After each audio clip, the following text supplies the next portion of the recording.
Today's Metro News television forecast is brought to you by Salango Law. Get results, not excuses. Hey, welcome in. Gotcha your latest forecast on a Monday. The main thinking will be areas of fog, the potential biggest impact for today. Also a slight chance of some showers early in the day near some of the high elevation areas too. So any rain will be quite localized, and most of us are favored to be dry today. With the main concerns being fog in the morning and then mostly sunny skies in the afternoon, watching a cold front and some slight chances of rain and thunder around Thursday. Fly-saver forecast, it starts at home. Chicago, near 76 today. Washington, D.C., sunny 85. Over in Myrtle Beach, near 87. Chance of a shower and storm in areas of the Carolinas today. From Panhandle to Panhandle, low to mid-70s. Quiet weather for the northern Panhandle today with a good amount of sunshine. Relatively cooler up there, especially in some of the higher elevations with highs in the 60s. For the eastern Panhandle, we have upper 70s to low 80s for highs today. We'll call it near 80. Dry. Be mindful of some patchy, dense fog in some areas to start the day, too. Highs range 60s, 70s to near 80.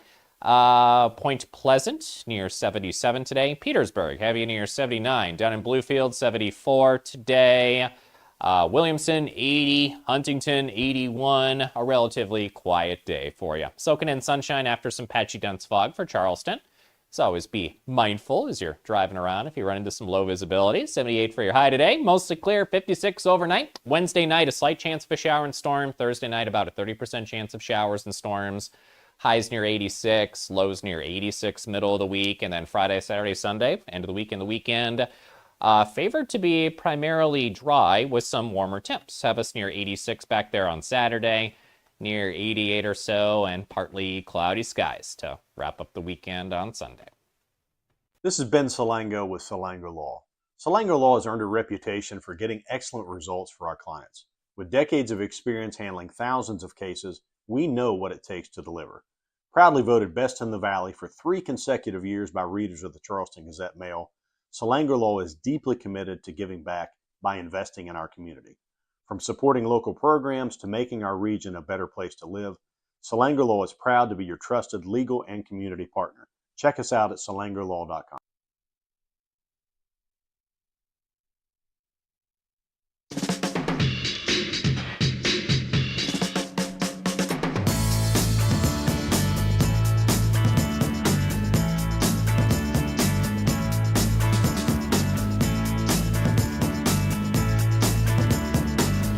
Ready to get the week rolling? It's MetroNews Talkline. We are underway. Not attempt to change the station. You are surrounded. We interrupt this program to bring you an emergency news bulletin. Repeat, this is an emergency bulletin. Keep your radio turned on. From the studios of WVRC Media and the MetroNews Radio and Television Network, the voice of West Virginia, comes the most powerful show in West Virginia. This is MetroNews Talkline with Dave Wilson and TJ Meadows. Check set line up link. Activated Telos telephone. Switch network control from Charleston to Morgantown. Stand by. Q Dave and TJ. You're on. MetroNews Talkline is presented by Encova Insurance, encircling you with coverage to protect what you care about most. Visit Encova.com to learn more. Welcome inside the Encova Insurance Studios. Say good morning to all of our great radio affiliates across the state of West Virginia. Or if you're watching in on the MetroNews TV app, Facebook Live, and YouTube, we appreciate it. Glad you were allowing us to be part of the start of your week. 800-765-TALK is the phone number, 800-765-8255. You can text the show, 304-TALK-304. Scott MacFarlane will stop by. We have a delicious lineup. You'll get it in a minute. He'll join us bottom of the hour. Stephen Allen Adams will join us coming up in the second hour of the program. We'll also visit with, yes, believe it or not, Southern Dave. Dave Allen of Metro News Midday and 580 Live down in Charleston on WCHS will join us in the second hour for reasons unknown. Say good morning to TJ Meadows in the Encova Insurance Studios in Charleston. Morning, sir. Morning, sir. Great Monday. I went out this morning. Every morning we have a planning call, and I try to, collect my thoughts a good hour ahead of it. Just sat out on the back porch. Felt like fall, sipping my coffee. Kids are up early, back to school today in the Meadows household. All the book bags lined up, snacks last night. here we go, man. Ready or not. Well, football, high school football returns this week. Games start on Thursday. I think there's 7 games on Thursday, full slate of games on Friday. College opens up the week after that. Little nip in the air this morning. Felt good, too. I've got no complaints. Fall's my second favorite time of year. I'm a spring guy because I like baseball. It's just I like spring. But fall is a close second. Yeah, I tend to put fall up there first. But spring a close second. But nobody's putting winter up there as number one. That's for certain. Not anymore. I used to really love it when I skied, but you get older, your knees aren't as good, and you don't do that as much anymore. And so now it's just like, what's the fun in this? Remember when you were a kid and you would hear I'm using air quotes, old people talk about how much they hated winter and they just wanted to move to, Delray Beach or something. And I'm getting it now. I get it. Every time I have to shovel the driveway, I'm like, I get it. Famous last words. Yeah. I get it now. I get it now. You're right, Dad. Sorry. How many times have I said that? You're right, Dad. I'm sorry. But I digress. 304-TALK, 304, the text line, 800-765-8255, the phone number. Get back in your DeLorean. Let's go back, about a year, a little more than a year. West Virginia was pursuing 2 waivers for SNAP benefits, the Supplemental Nutrition Assistance Program. One of those was to prohibit the use of SNAP benefits to purchase soda, or pop, as some of us like to say. West Virginia was among several states making that request. That request was granted by the U.S. Department of Agriculture, ultimately, though, overruled by a federal judge. But there was a second request, and that's the one we're going to talk about today. That second waiver request was to add ready-made hot foods to the list of eligible items under SNAP. Now, Governor Morrissey joined us on Talkline back on May 30th, 2025, and said this was all part of kind of a trade-off to hopefully encourage more healthy choices. But in exchange, and it's important for people to know this, that we're trying to get healthy foods, some hot foods, whether it's rotisserie chicken and some of the fresh hot meals. That's been a constant complaint that you've heard about SNAP, that they have these different programs and these different food options. But if you could get something hot that is healthier, that's something that we're pushing for. So right now, there should not be an entitlement for the soda. People can still purchase it with their own money. It's not a prohibition, but it's not taxpayers subsidizing of something with zero, and let me repeat that, zero nutrition. But then in exchange, we're trying to also get some of the extra benefits, whether it's rotisserie chicken, maybe some fresh food and proteins that people think would be very, very positive, and hot food. That's the opportunity. So we're going to try to get rid of some of the bad and help get more of the good. That was Governor Morrissey from May of 2025. Well, since then, the prohibition on soda with the use of SNAP benefits, that's been overturned. You can use that. But whatever happened to the second part of that request, the hot foods request? Well, Brad McElhinny's been trying to track down an answer to that for, the better part of a year. He joins us on MetroNews Talkline this morning. Brad, good morning. Oh, good morning. Yes, I've been hot on the trail, but it has kind of gone cold. Spoiler alert, this entire thing just seems to have faded away. I was interested in it because I thought it was an interesting concept. I read into the governor's tone some enthusiasm for it. So I thought that was interesting too. And then, the specific foods I thought fairly interesting.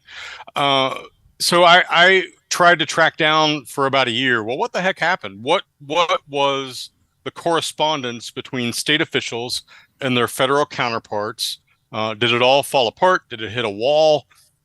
And a few observations. The state seriously pursued the hot healthy food items, the hot healthy food initiative. It wasn't something that just completely flopped. There was a serious effort. Other states inquired via email to West Virginia about, hey, what are you doing here? It's kind of interesting. I took some heart in that because, it was other state counterparts kind of admiring what West Virginia was setting out to do. There would be some questions about how it works. Would it be a challenge for, your average retail employee to ring up a rotisserie chicken with sides? How do you do that under SNAP benefits? But it appeared that the West Virginia Retailers Association and the retailers generally were behind it, thought that this would open up another potential avenue of sales that could benefit needy West Virginia families, people who living in places that would be considered food deserts. So a lot going on. But I requested this sort of back and forth emails between the state officials and their federal counterparts. There were some questions about, how have these items, the rotisserie chickens, the mashed potatoes, how are they selected? How can you actually measure the health benefits? If you are just a regular cashier, how do you know, given these items, how to ring them up, and how could you, the regular cashier, be certain that they qualify as a SNAP purchase? Reasonable questions. It wasn't clear to me in looking over the documents that, thank you to the division of the Department of Human Services. Thank you to those guys. It wasn't clear to me where the end point was. It appears that it just sort of eventually faded away. One question that became clear as I looked at the material was there was an exchange with counterparts in California who had pointed out that they had pursued a similar waiver request for hot, healthy foods in that state. And it had been declined a couple of years earlier by the federal government on the grounds that the law governing SNAP does not actually allow for ready-made hot meals to be purchased under those benefits. We can go off in a minute and talk about, well, why is that? Why would the law be set up that way? But California inadvertently offered this warning that they'd been declined on their own request a couple of years prior. And so that should have been, and probably was, an alarm bell to West Virginia. Eventually, the state had to split off its two waiver requests. One was meant to prohibit people from using their SNAP benefits for use on sugary drinks. As you mentioned, eventually a federal judge knocked that down because Congress didn't explicitly in the law say that there was any prohibition on sugary drinks. I think probably the same concept applies on the hot, healthy foods, that the federal law actually explicitly says you can't use the SNAP benefits that way. I think that's probably the wall it hit.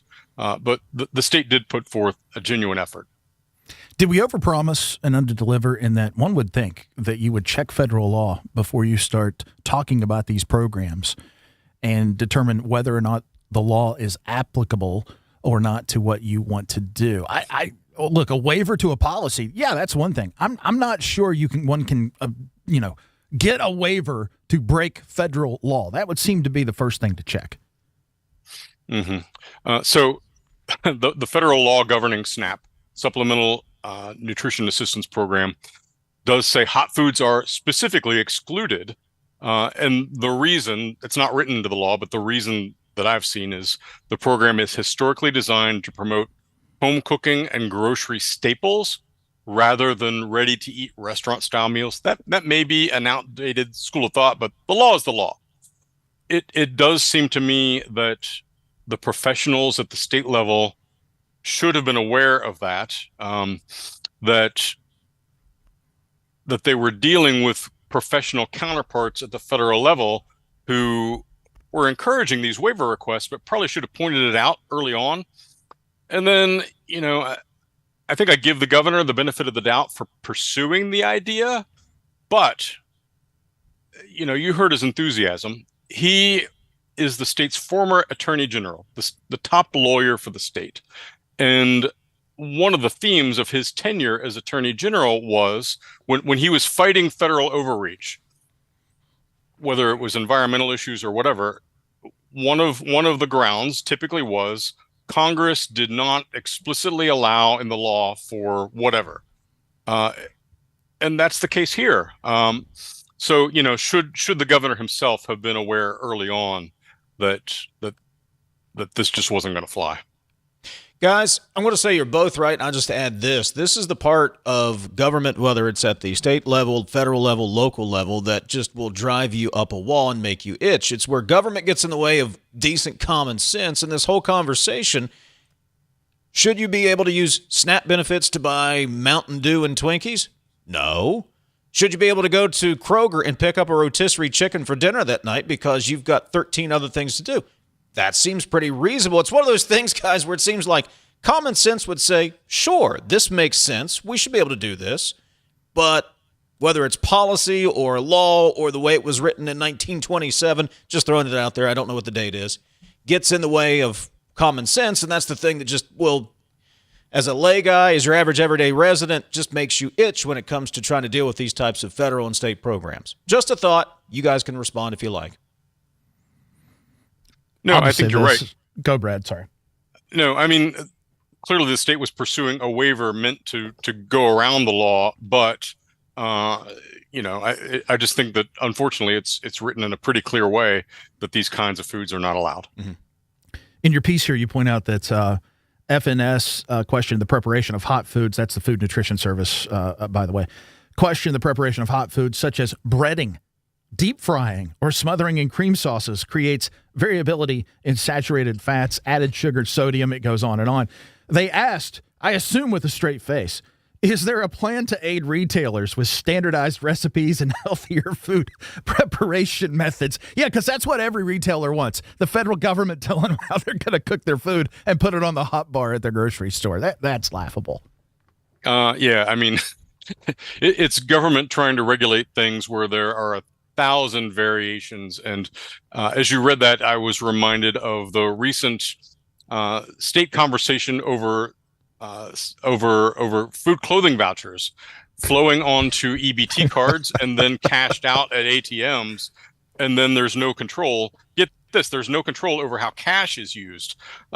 So, I mean, at a certain point, it's like, can government actually control what it seeks to control? The answer is usually no, isn't it? When it comes to these sorts of things? I think you're probably right. Yeah. All right. MetroNews statewide correspondent Brad McElhinny. Anything else on your plate today, Brad? It's a Monday. We're all in good spirits here. It feels like fall football season starting. Good mood at the McElhinny office this morning. Good mood. It's all good. So sometimes the news flow is heavy and you are challenged to deal with the heavy news flow. Sometimes the news flow is light and you are trying to pinpoint just a little bit of news. Those days do exist, gentle listeners, and so far it appears today is one of them. Hey, very quickly, what did it take? 13 months to get this through, though? Your request? Is it finally fulfilled? You've got all the data and it's closed? Finally fulfilled, thanks to the Department of Human Services for providing the information. There was, no bomb. Nothing made anyone look bad, I don't think. But it also was, I think, inconclusive about how the Hot Healthy Foods initiative just finally faded away. I don't think you're going to hear it again, but it's not clear that it went out with any kind of bang, just sort of faded off into the sunset. MetroNews statewide correspondent Brad McElhinny read his piece this morning over at the website wvmetronews.com. It's the lead story this morning. Brad, always appreciate it, buddy. Thank you. Hey, thanks. This is Talkline from the Encove Insurance Studios. Skin cancer is the most common cancer in the United States, and melanoma is the most treatable when found early. At the WVU Cancer Institute, our experts use advanced screening, leading-edge technology, and personalized care to detect and treat skin cancer early. From routine skin checks to comprehensive cancer care and survivorship, we're here for you every step of the way. Don't wait to get checked. Call 855-WVU-CARE. Are you ready to reach the finish line of retirement? At the Stike team at Wealth Enhancement Group, we provide comprehensive guidance for retirement planning in West Virginia. With years of experience, we'll draft a plan tailored for your unique goals. Whether you're just starting or nearing retirement, we make the process as simple as possible, easy, and stress-free. Visit wealthenhancement.com/Stike to set up a complimentary consultation and get started on your plan today. Let's work toward your dream retirement together. You're listening to Talkline on Metro News, the voice of West Virginia. Football season begins right here on Metro News Television. Join us Thursday, August 27th for the 2026 WVSSAC kickoff game. Presented by the Army National Guard. The Cameron Dragons battle the Clay Battelle Seabees live from Blacksville. Don't miss the first kickoff of the new season, the 2026 WVSSAC kickoff game. Thursday, August 27th at 7 p.m. Pre-game coverage starts at 6:30 p.m. Powered by GoMart, only on Metro News Television. On the next State of Minds. I was in liver failure, and I was told I needed to quit drinking or I was going to die, and that was at 36. When he invited me to church, all the hair on my arms, my chest, my back, it all stood up. You're taught to love, you're taught to forgive, and there's a reason for that. It lets you be healthy and lets you move forward with a vision for your life that's not defined by what happened to you. Leading the efforts to build a stronger West Virginia, the High Technology Foundation has a proven plan to strengthen and diversify our state's economy. The I-79 Technology Park's high-capacity infrastructure continues to attract advanced federal operations that are driving economic growth. This keeps our young, educated residents in the state and brings West Virginians home. The High Technology Foundation, building a stronger West Virginia.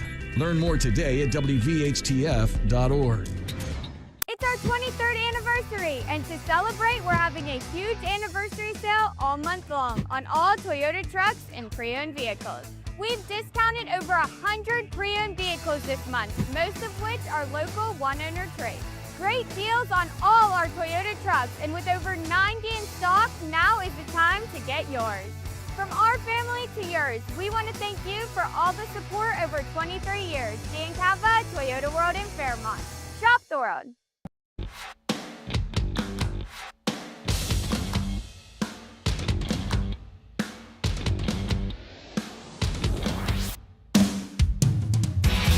Metro News Talkline is presented by Encova Insurance, encircling you with coverage to protect what you care about most. Visit Encova.com to learn more.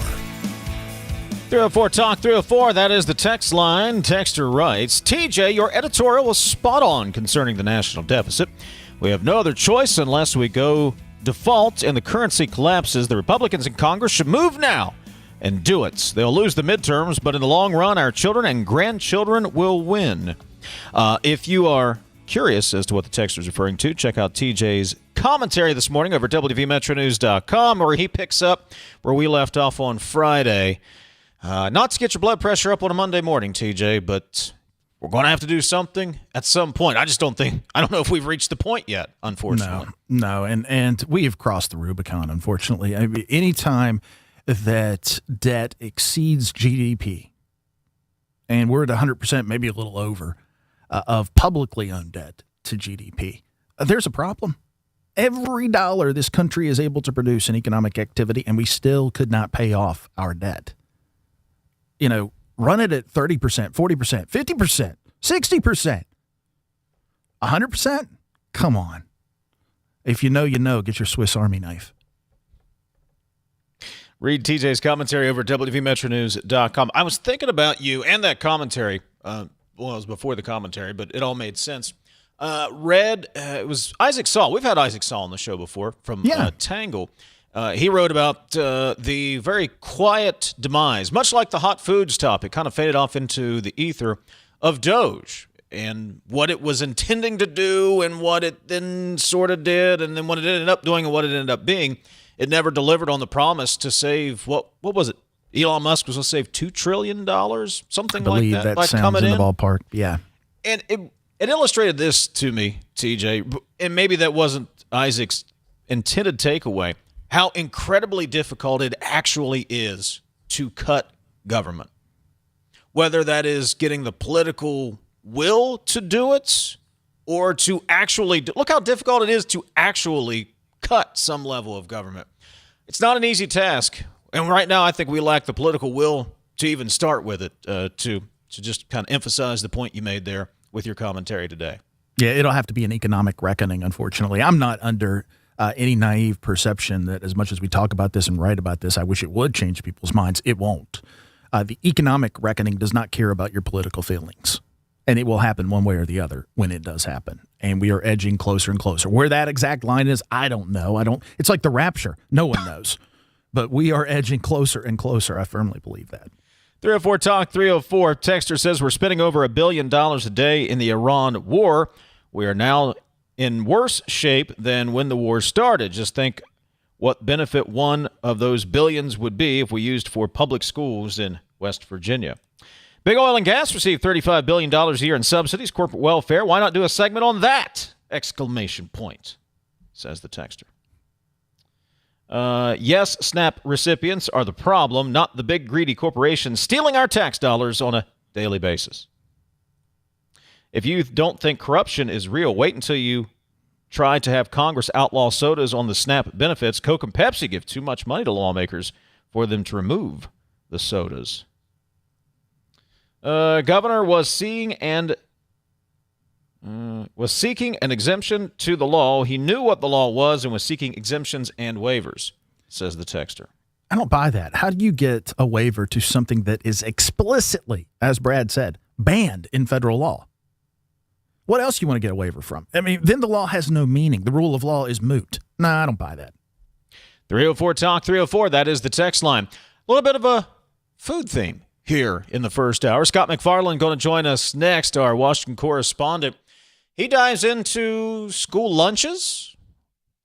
Coming up next, this is Talkline on Metro News, the voice of West Virginia.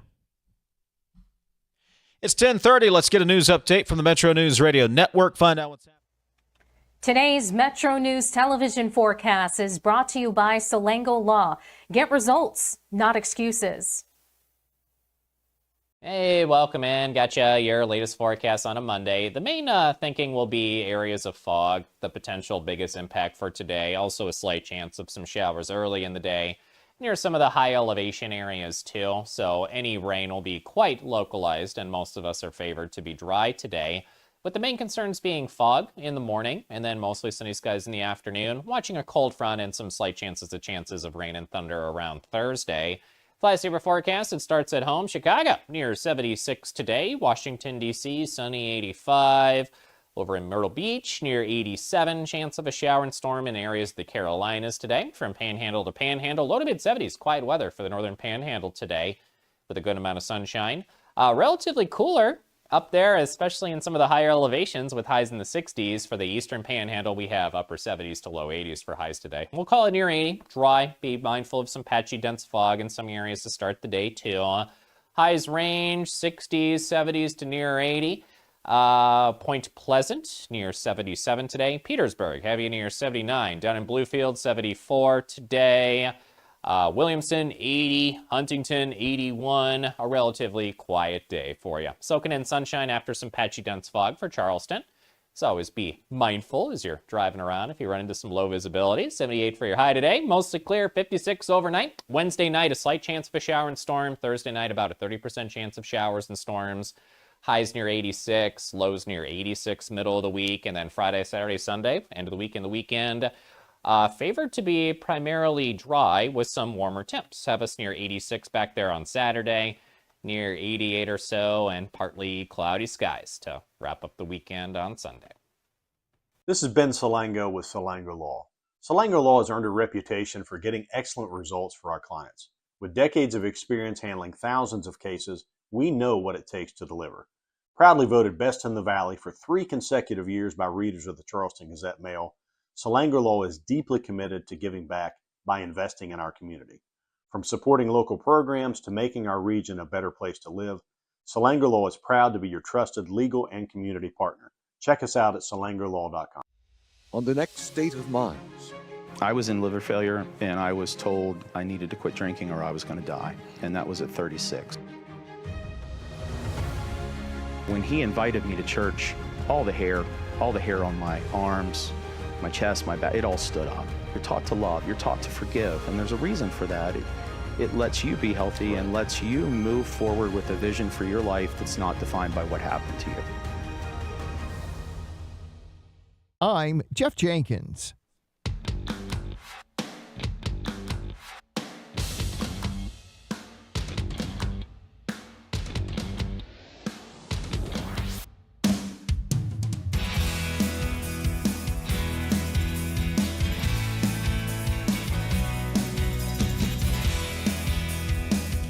304 Talk 304. That is the text line. You can give us a call, 800-765-TALK, 800-765-8255.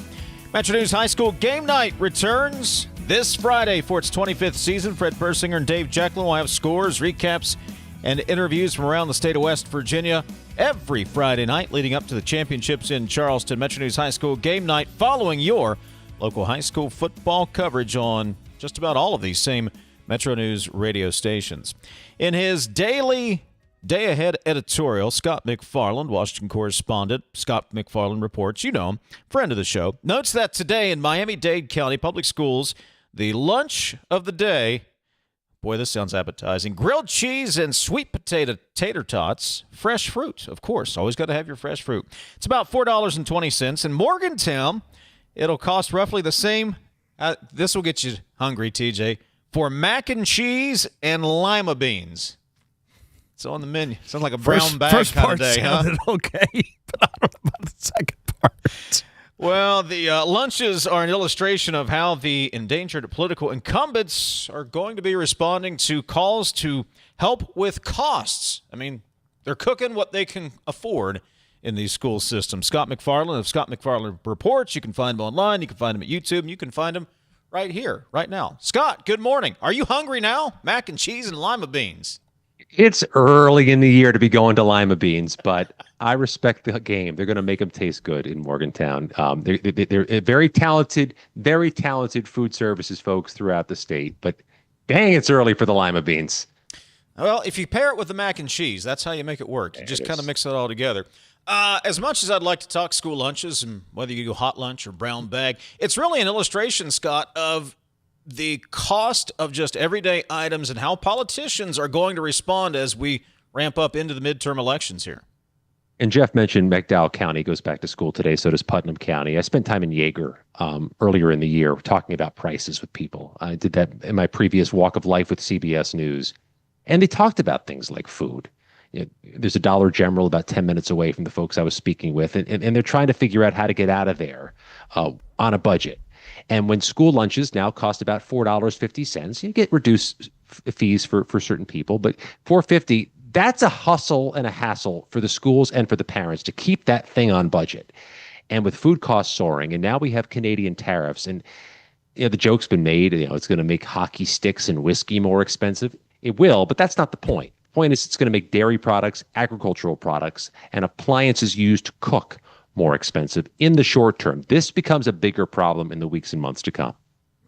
And we look at your piece here. You talk about the Trump White House webpage touting the quote-unquote golden age that's underway. We talk about what's being served in the Rose Garden cafe, whatever you call that place, the club.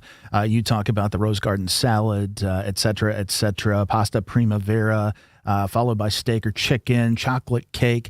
Here's my question. Is the administration somewhat tone deaf in these times? I think back to some English royalty, George VI in particular, practiced frugality when all was tough in England. Should the White House be more frugal? Talked to the head of the Democratic Party in Jefferson County this morning, who said this is so tone deaf to be talking about things like a Rose Garden menu for VIPs who can get those special passes to the White House, and to have vanity projects. The White House ballroom, make of it what you want.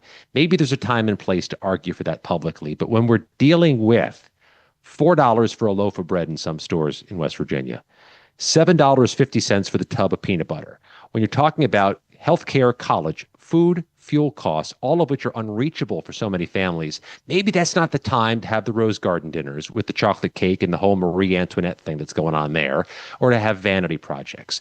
And a lot of people came here to Washington, D.C. to watch that Grand Prix yesterday. And a lot of people can make a very positive argument for how it made the city and district look. And I'm sympathetic to it. I'm somewhat wondering about it looking politically tone deaf when in a battleground state like Arizona, a battleground state like Michigan, gas costs $5 a gallon. And instead of talking about that, we're talking about Indy cars racing past the Capitol. There's an argument to be made this is not politically advantageous at this moment in time, whether these are worthwhile initiatives or not. Talking to Scott MacFarlane. Scott MacFarlane reports, Washington correspondent for Midas Touch. How are other lawmakers reacting to, say, for instance, beef prices, the Canadian tariffs, importing beef? It seems you do one thing, there's obviously this cascading effect, but how are other lawmakers like Senator Tom Cotton responding to all this? Yeah, this is not a red team, blue team thing. Not everything's a red team, blue team thing here. And I try to be the guy who talks about where there's middle ground, both in agreement or in disagreement. This is one of them. You mentioned Tom Cotton of Arkansas. He had a pretty blistering takedown of the president's new beef imports tariff reduction on beef because it could really compromise domestic production, according to Senator Cotton. There are others, Republicans, who are not afraid to say, I don't like this idea. The tariffs have made some odd bedfellows, and it's not a blue uniform, red uniform thing in all parts of America. There are people who do want a harder line against other countries because they want to see a reemergence of manufacturing in the United States. And there are examples of that in the Midwest, in West Virginia, in Ohio. But there are others who think this is exactly what some of our growers, our agricultural producers, don't need. I think it's why it's a fascinating political story, because it's not cliche, where everybody's on one side and all the other folks are on the other. It's interesting to me. You talked about the Canadian tariffs. I heard some sound coming in on my drive this morning, and I hope he was being hyperbolic, but Prime Minister Carney said, we're at war with the United States over these tariffs. I mean, that's shocking, is it not, to hear that kind of language out of the Canadian Prime Minister? I had two big takeaways from that. I was struck by it, too. First of all, he's in this for the long haul. Based on the reporting out of Toronto and Montreal and Ottawa, where they have a pretty good finger on the pulse of things, they think Mark Carney wants to wait out the elections. Like he'll sit in this trade war through the elections, perhaps anticipating he'll have a better hand and more leverage if Democrats win control of one chamber of Congress or both, and the president's been at least a little bit defanged and has less political capital. That's what I took away. The second thing is he's got domestic politics too. Mark Carney, in ancient times, 2025 was an upset winner in an election in Canada because he went against the MAGA wave that was taking over North America and said, no, I'm going to be a firewall against this. And that got him to beat a very conservative challenger. And he's got to stand up to the political constituency that elected him. Talking to Scott MacFarlane. Scott MacFarlane reports, Washington correspondent. So if you are an incumbent these days in Congress, how in the world do you figure out how to wade through tariffs, cost of living, cost of eggs? Oh, don't forget about data centers and flock cameras just floating out there as issues as well. Do you know whether to go right, left, or, up, down, sideways, or backwards? Those are all puzzles, right? Data centers in particular. We're going to take our show on the road through Berkeley, Jefferson, and into Martinsburg this week to talk about data centers with folks. And the state taking a heavy hand, taking away power from local communities, counties to do their own zoning, do their own planning. Is that a good idea? This is best, though, exemplified, this inside-out politics in Wisconsin. In Wisconsin, we have nominees for governor. There's always going to be a close race in Wisconsin. They're both trying to outflank each other as to who's more opposed to data centers. It's comical. And that tells you the politics are twisted and contorted and nobody quite knows what to make of them. Flock cameras are heading in the same direction. You're going to see some unique arguments. As for our local members of Congress, talked to Riley Moore recently about gas prices. He wants to be heard on gas prices. He was actually talking about perhaps supporting a gas tax freeze for a while. And that never came to be. Trump talked about freezing gas taxes at the federal level to give some people some relief at the pump. Congress left town without doing that, and the president stopped talking about it. I'm not sure who benefits when we aren't talking about gas prices. Do politicians understand that it really is just talk? I mean, how far can the federal government really go in a free market capitalist system when it comes to controlling costs? I mean, we would be approaching central planning at that point. So, I mean, the talk, it sounds good. Maybe it resonates with people. But at the end of the day, can they really do anything? Oh, we're going to find out real soon. You have Democratic socialists who've emerged in New York City and, of all places, Colorado, and nearly in Wisconsin. They'd like to see a much stronger federal government input on prices and businesses and costs, and Republicans are going to proverbially beat them over the head with that between now and Election Day. Then you got Trump. trying to get ownership of some corporations and some companies, trying to take an ownership stake, which is ironic, but also runs counter to the arguments against the socialists. I don't know where this is going, but this is all symptomatic of a price crisis, and everybody wants to get caught trying, and there are no easy answers. Scott MacFarlane, Washington Correspondent Midas Touch. You can check him out on Scott MacFarlane Reports on YouTube. And what was your favorite school lunch back in the day, Scott? Those sweet potato tater tots sounded great, by the way. I'm all in on that. And for the parents who are like me, the working parents who had their kids banging around the house lately, I want to say congratulations to the families of Putnam and McDowell County that you now have the kids back in school. We have a little celebration here at home every time this happens. I feel you guys. I'm with you. Scott MacFarlane. Scott, always appreciate it, buddy. Thank you so much. Enjoy the Eastern Panhandle, by the way. Will do. Thank you, gentlemen. We'll get your text coming up, 304-TALK, 304-800-765-8255. That's the phone number. Back in a moment. They say you can't take the lottery with you. But now you can play anywhere, anytime with iPlay, the West Virginia Lottery's official app. From Cooper's Rock to the Greenbrier River, from the bleachers to your living room, iPlay goes where you do. Safe, simple, and always West Virginia proud. Play anywhere, anytime. Download iPlay today. iPlay, the fun, secure way to play. Wherever life takes you. 18 plus to play. Play responsibly. Tens of thousands of hardworking West Virginians earn their living in our state's growing natural gas industry, including thousands for Antero Resources, West Virginia's top natural gas producer. Antero's investments are boosting our local workforce and small businesses. We're proud to give back and invest locally to support West Virginia workers producing West Virginia energy. But the Mountain State's best days are ahead, and Antero Resources is just getting started. Visit AnteroResources.com to learn more. Hey, this is Brad Howe for your local internet provider, CityNet. For years, rural communities in West Virginia waited for reliable, high-speed internet. Now, fiber is most likely at your front door. Public investment helped build the opportunity, and CityNet delivered the service to homes and businesses just like yours. With free equipment, free installation, no contract, and local support you can count on, switching to fiber has never been easier. Fast downloads, smooth streaming, better connections for work, school, and everyday life. When it's high-speed internet you need, CityNet.net connects, protects, and perfects. You're listening to Talkline on Metro News, the voice of West Virginia.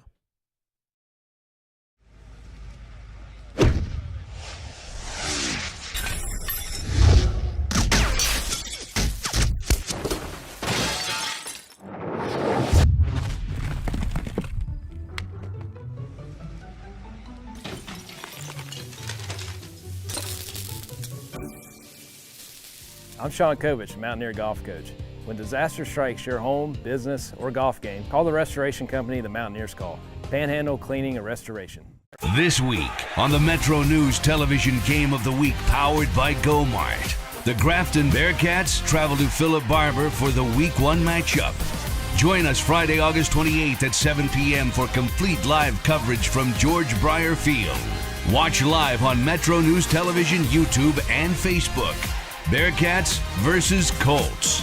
Friday, August 28th at 7 p.m. The Metro News Television Game of the Week, powered by GoMart. I think many people have a misconception that all that we do is infertility care, and that's not the case. Reproductive health matters whether or not you're trying to conceive. So we can be dealing with endometriosis, ovulation dysfunction, PCOS. You're getting linked up with all the specialties that you need to optimize your care. And being an advocate for your reproductive health is important. The most rewarding times that I have is when I'm empowering people to take control of their health. It's our 23rd anniversary, and to celebrate, we're having a huge anniversary sale all month long on all Toyota trucks and pre-owned vehicles. Thank you for 23 years, Dan Cava, Toyota World in Fairmont. Shop the world. The best selection of WVU apparel is at Daniel's Men's Store. Exclusive designs you won't find anywhere else. Stylish, sophisticated, and unmistakably Mountaineer. Shop in store or online at danielsofmorgantown.com.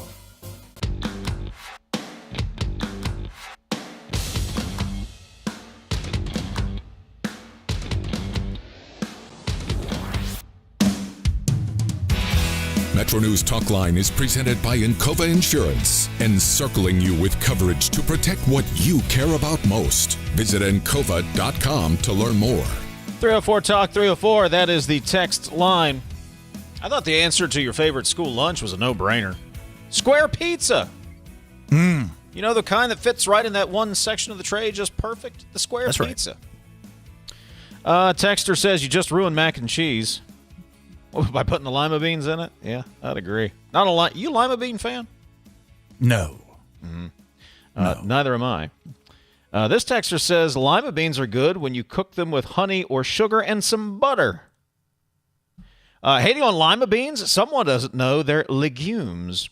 Great source of protein and a great source of fiber, which clears the colon and helps prevent colon cancer. Beans should be served every day, says the texter.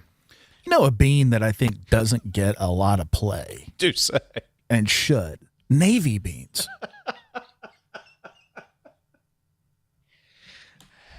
Navy beans, huh? Navy beans. I mean, I'm not against all legumes. I just wasn't a lima bean guy. I'm okay with navy beans. Navy beans. Good bean. Pintos. Why not? Pinto beans. A little cornbread with your pinto beans. I mean, that's a West Virginia staple. Did they serve that to you in school? Did you get that in school? You know, I don't know if we got it in school or not, but it was part of the culture of Southern West Virginia. How about growing up in St. Mary's? Was it soup, beans, and cornbread was on the list. Every once in a while, you would get a special treat when we were in high school. The head cook when I was in school, Carol Bills, who she's since passed away, but Carol Bills would make homemade, and I don't know what time she got in to do it, homemade stromboli. And it was only every once in a while, and that was the only day, I think I've told this story before, you couldn't buy an extra lunch. Believe it or not, TJ, I bought 2 lunches at school every day, much to my mother's chagrin. But that was the only day you couldn't because everybody was eating that day. It was straight homemade, some of the best stromboli I've ever had. The rolls were always good, too. Couldn't beat the rolls. Couldn't beat the rolls. They used to do a fundraiser, like just selling the rolls. I mean, they were awesome. I'd go pick up a bag of rolls. Spaghetti. You get spaghetti and hot rolls. Spaghetti. That was always now, we a had staple. pizza choice. Did you guys do that where you could get the square pizza every day if you wanted it? No. So you had the rotating lunch schedule, and you had pizza choice. So in homeroom every morning, you could say, I want pizza every day. You could select pizza choice, or you could select, Well, you were much more advanced than we were. You got what you got. It was like being at mom's house. This is your dinner. You're either going to eat or not. Oh, dude, back in the day when coal was king, we lived like kings. What can I say? All the money flowing through. I don't know where this segment went to. 304 Talk 304 is the text line. Now we got people texting in about beans. Back in the day, we had an old Italian lady cook that would make homemade pepperoni rolls. They were the best. Yeah. Oh, I bet. Sound good. Peanuts, a legume. Indeed they are. All right, 304 Talk 304 is the text line, 800-765-8255. Stephen Allen Adams, our friend from Ogden newspaper, going to join us coming up in the second hour. What is going on with Omnis and the Pleasance Power Station? What about that $50 million loan the state provided Omnis? We'll get into that coming up 11:06 this morning.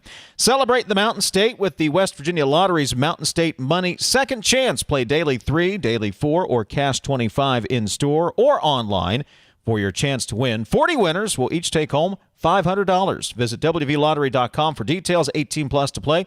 Please play responsibly. More of your text, and we'll wrap up hour number 1. This is Talkline from the Encove Insurance Studios. We are there for you, to care for you at the health plan. We are here for you. It's good to have options for your family or employees. Rooted in your community since 1979, the health plan is your trusted partner. Get flexible coverage, exceptional support, and competitive rates. The health plan, we are here for you. Right now, America is hungry for energy, more power, more reliability, and more security. So here's a question worth asking. Why not coal? And why not now? West Virginia sits on one of the most abundant energy resources in the world. Generations of miners, proven infrastructure, and coal-fired power plants already delivering dependable, around-the-clock electricity. At a time when demand is surging and reliability matters more than ever, coal isn't a question mark, it's a solution. Today, there's robust support in West Virginia and Washington to strengthen American energy independence using the resources we already have. So again, we ask, why not coal? And why not now? Because when it comes to powering our homes, our hospitals, our economy, and new opportunities, West Virginia Coal is ready. A message from the Friends of Coal, powering America today and tomorrow. You're listening to Talkline on Metro News, the voice of West Virginia. In 1914, the same year the first commercial flight soared and the Panama Canal opened, Greer Industries was born. Herbert and Agnes Greer began in Morgantown, West Virginia, striking the first pick into the limestone formation that would become the backbone of one of the state's great industrial legacies. From the roads we drive on, the buildings we build, and the communities we serve, Greer Industries has been delivering quality for decades. At Greer Industries, we've been improving lives for more than a century. A lot of patients come here without much hope, and I think we can give them hope. We offer a full spectrum of interventions suitable for every kind of person that walks through our door. We do absolutely everything we can to help you achieve your family building goals. You own a boat because you love spending time on the water. Choose the outboard that allows you to make the most of it. Honda Marine's legendary reliability, ease of maintenance, and powerful performance keep you going strong. And they're all backed by the peace of mind protection of the industry's best limited warranty. Visit your Honda Marine dealer today and find out why it's more than an engine. It's your time on the water.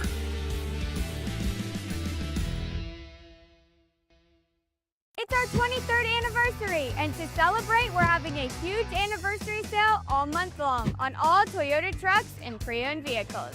We've discounted over 100 pre-owned vehicles this month, most of which are local one-owner trades. Great deals on all our Toyota trucks, and with over 90 in stock, now is the time to get yours.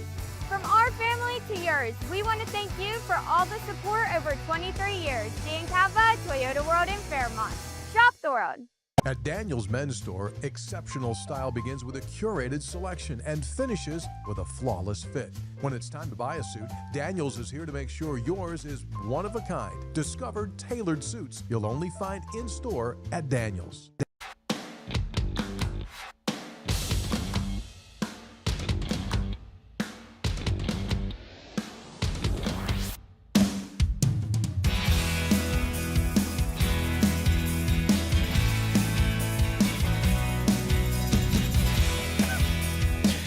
.304 Talk 304. Texter says, in high school, we had some awesome lunch ladies that made things from scratch. We befriended our dirty commie classmates because every so often these wonderful ladies would make the best pepperoni rolls and the commies would not eat them. Yes, my friend, I'll take that roll, says the texter. I mean, are you a real West Virginian if you don't like pepperoni rolls? I'm asking. I think that's on the test they give you at the when you move in. Yeah. A couple of more texts here. 304 Talk 304. Dave and TJ, we have more trading partners to withstand any threats from Canada. They will cave eventually. I'd be calling Mexico and see if they would like to trade more, in my humble opinion, says the texter. I think McFarlane's onto something. I think Carney is waiting us out past the midterms, past the next general. But I'll tell you this. We get a lot of oil from Canada for refining because the oil we have here doesn't necessarily match well with our refining capability. If Canada wanted to, if they wanted to, especially in these times with Iran, they could throw a wrench in the works if they wanted to. 304 Talk 304. Electric bus company looks like another case of take the money and run. They'll do the same thing in Mexico. There's a story we got posted up, WVMetroNews.com, about Green Power Motor Company. Mike Nolting of WAJR in Morgantown did the story. Look, the story goes into, I think there are only about 9 employees left in South Charleston. The incentives to get those buses, the buses, we've talked about this, that did roll off the line down there. They're parked, part of a federal investigation, but you can read Mike's story over at the website this morning, WVMetroNews.com. Now people are sending us pictures of pepperoni rolls. We're going to be hungry by the end of the show today, by the way. I hear you, 282. That looks pretty good. I'm all about that. Not bad. All right, Stephen Allen Adams is going to join us coming up at the top of the hour. Stephen's been following the Omnis saga. Remember the Pleasance Power Station up at Willow Island? The state provided a $50 million loan for that plant, for Omnis, and, well, it's kind of been a mess since then. We'll get into the latest on what's happening up there in Pleasance County. Also, Tonya J. Powers, Fox News Radio, well, looking nationwide. I don't know necessarily here, but if we look across, well, you don't even have to look across the country, TJ. Look up north in Pennsylvania, if you live over in the Ohio Valley, data centers. I've seen more commercials about who likes data centers the least in the last maybe week to 10 days. Like, they are hitting it hard. And I don't know, like I said, I don't know that it has much of an impact here in this midterm in our state races, but certainly Ohio, Pennsylvania, the politicians are getting in on the data center discussion. And nobody's backing them, by the way. Nobody's come out and said, I want to build these things. It's not the messaging, at least on the political ads. Turn every data center off for 2.5 days. Let's see what happens then. I don't want them, but I want to use them. We'll get into that. Tonya J. Powers will join us. Dave Allen is going to stop by as well toward the end of the show for maybe a minute or two.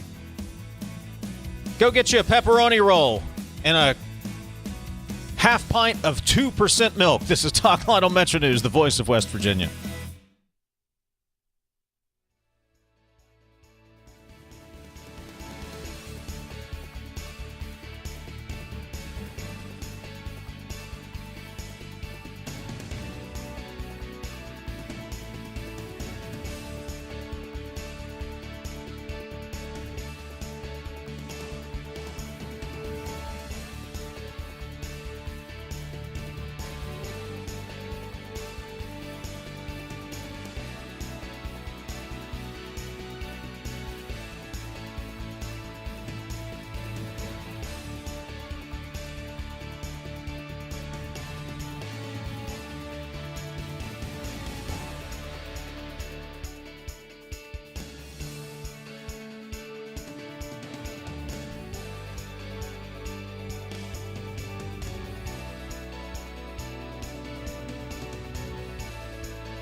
Today's Metro News television forecast is brought to you by Salango Law. Get results, not excuses. Hey, welcome in. Gotcha your latest forecast on a Monday. The main thinking will be areas of fog, the potential biggest impact for today. Also a slight chance of some showers early in the day near some of the high elevation areas too. So any rain will be quite localized, and most of us are favored to be dry today, with the main concerns being fog in the morning and then mostly sunny skies in the afternoon, watching a cold front and some slight chances of rain and thunder around Thursday. Fly-saver forecast, it starts at home. Chicago, near 76 today. Washington, D.C., sunny 85. Over in Myrtle Beach, near 87. Chance of a shower and storm in areas of the Carolinas today. From Panhandle to Panhandle, low to mid-70s. Quiet weather for the northern Panhandle today with a good amount of sunshine. Relatively cooler up there, especially in some of the higher elevations with highs in the 60s. For the eastern Panhandle, we have upper 70s to low 80s for highs today. We'll call it near 80. Dry. Be mindful of some patchy, dense fog in some areas to start the day, too. Highs range 60s, 70s to near 80. Point Pleasant, near 77 today. Petersburg, heavy near 79. Down in Bluefield, 74 today. Williamson, 80. Huntington, 81. A relatively quiet day for you. Soaking in sunshine after some patchy, dense fog for Charleston. So always be mindful as you're driving around if you run into some low visibility. 78 for your high today. Mostly clear, 56 overnight. Wednesday night, a slight chance of a shower and storm. Thursday night, about a 30% chance of showers and storms. Highs near 86, lows near 86 middle of the week. And then Friday, Saturday, Sunday, end of the week and the weekend. Favored to be primarily dry with some warmer temps. Have us near 86 back there on Saturday, near 88 or so, and partly cloudy skies to wrap up the weekend on Sunday. This is Ben Salango with Salango Law. Salango Law has earned a reputation for getting excellent results for our clients. With decades of experience handling thousands of cases, we know what it takes to deliver. Proudly voted best in the Valley for 3 consecutive years by readers of the Charleston Gazette-Mail, Salango Law is deeply committed to giving back by investing in our community. From supporting local programs to making our region a better place to live, Salango Law is proud to be your trusted legal and community partner. Check us out at salangolaw.com.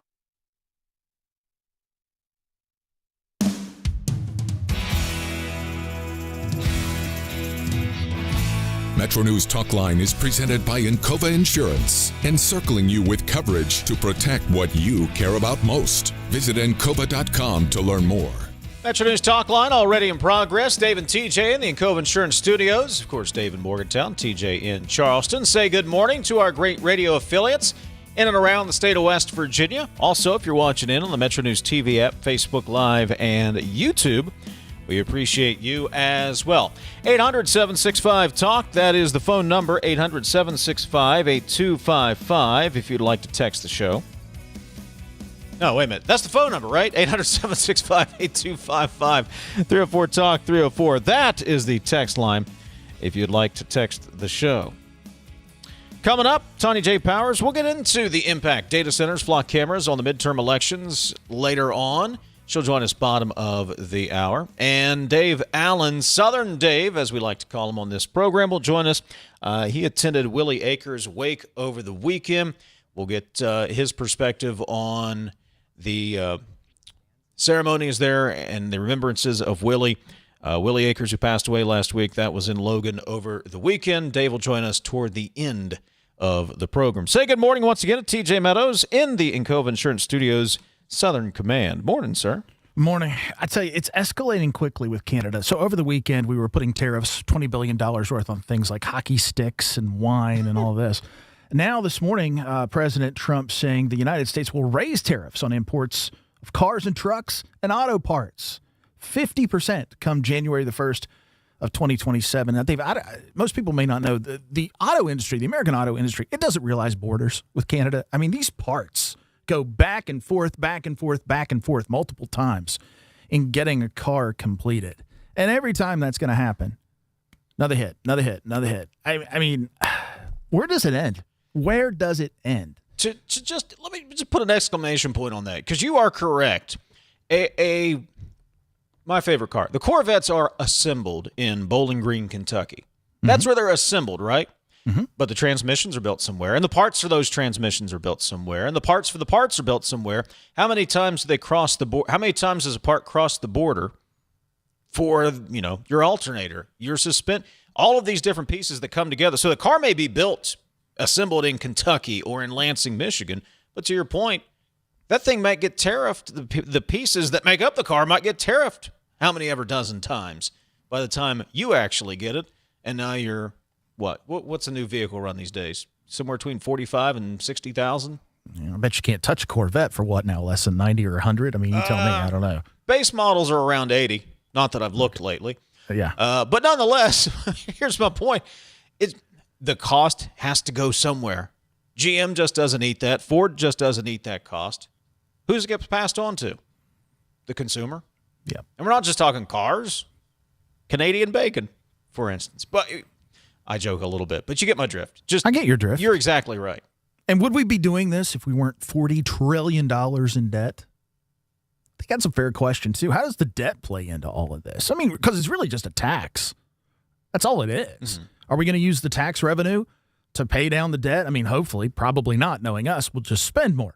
But, I mean, jeez. 304 Talk 304. That's the text line, 800-765-8255, the phone number. Omnis Pleasance, the Pleasance Power Station up, that's actually in Willow Island. That's the southern end of Pleasance County. 3 years ago, was bought by Omnis Pleasance. Attorneys with Omnis Fuel Technologies, the company founded by Simon Hodson, filed a motion earlier this month in U.S. bankruptcy court for the District of Delaware to dismiss Chapter 11 bankruptcy filing that was filed last month by Omnis Pleasance, LLC. I think I need to get a whiteboard out. Stephen Allen Adams of Ogden Newspapers, Capitol reporter and columnist, has been following this story. He's here to help sort all of this out. Stephen, good morning. Good morning, gentlemen. And I've got my chocolate milk here that I got from the cafeteria, and based on your earlier conversations about high school milk and Stromboli, and I remember those days, Dave. I used to remember there was the one day where you couldn't tell people you couldn't run down the hallway to the cafeteria because you weren't stopping anybody. Stromboli day. Man, I'm going to have to go get some Italian here for lunch this afternoon after thinking I've about never all this. found anything out there that was like the Stromboli that was made. It's been the holy grail. I've been trying to find it. But Carol Bill's made it homemade for us a couple of times a year.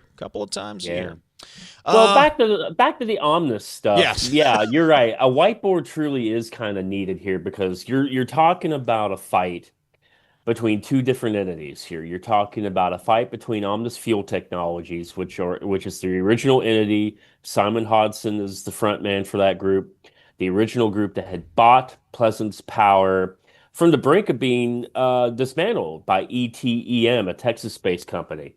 And it was going to be demolished. That was the original game plan. And instead, and there's reasons for this, and we don't have to get into it because it does get really complicated, but they were Omnis Fuel Technologies was able to buy the power plant, ultimately to try to do an experimental technology, proprietary technology called a quantum reformer, to be able to basically take the byproducts of burning coal at super hot temperatures, hydrogen on one end that they were going to pump into the power plant, and then graphite on the other end that they were going to sell off for various manufacturing type uses. That was the goal 3 years ago.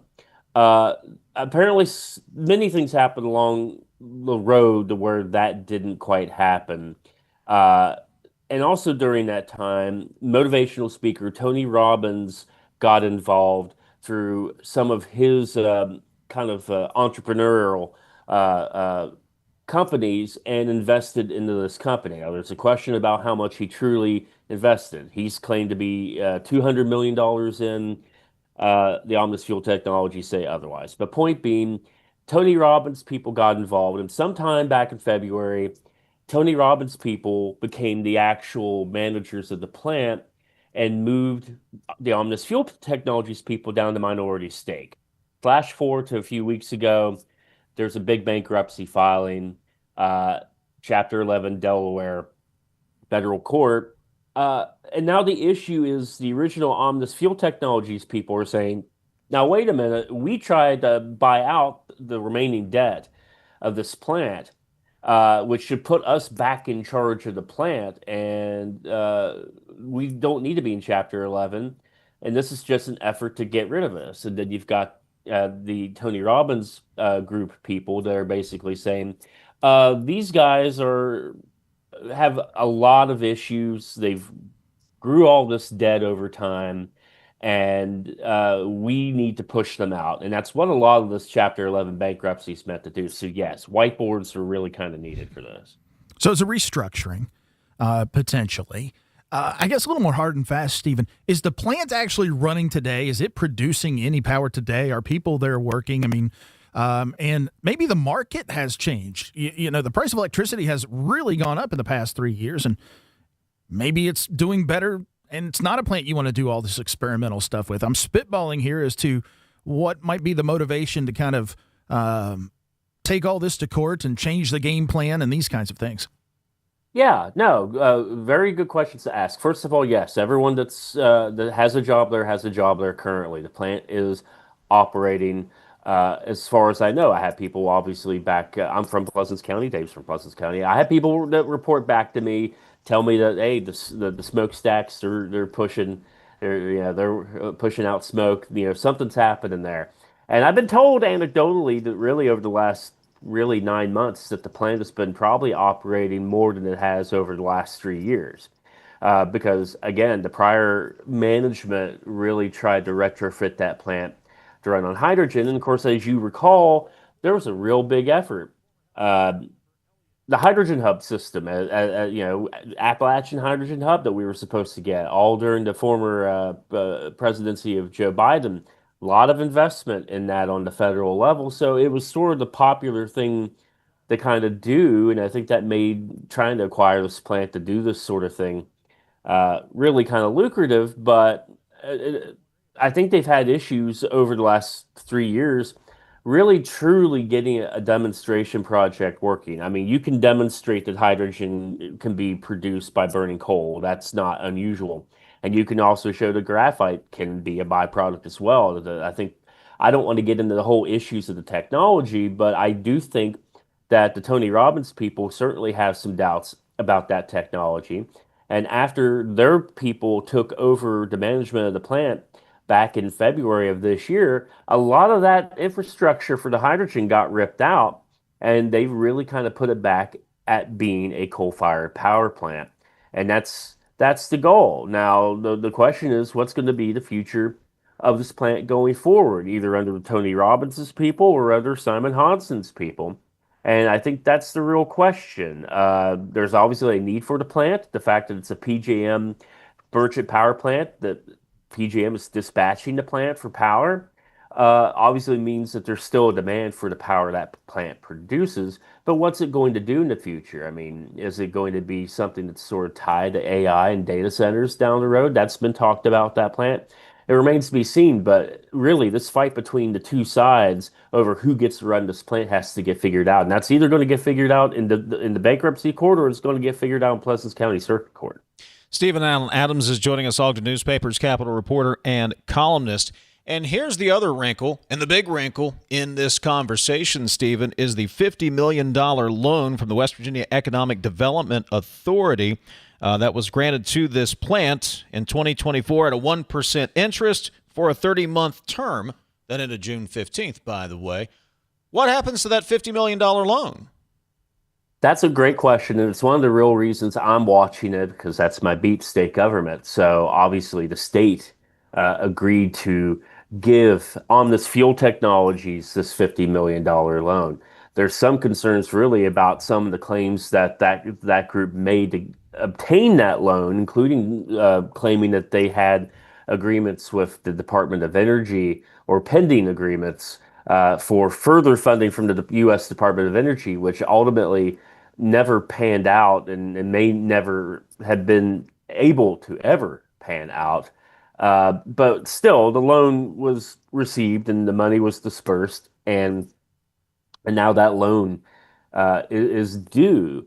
I've talked to a few people behind the scenes that are really kind of concerned that perhaps in this bankruptcy filing that somehow that loan gets converted, because actually the state some of the assets on that power plant, the power plant itself even, are secured with that $50 million loan. So, I mean, potentially the state could find itself owning a power plant if that's not paid back. And that's one of the things that's kind of got to get figured out in this bankruptcy of who does that, or if they find some way to turn that into an unsecured loan to where the state doesn't have skin in the game. I'm not sure how.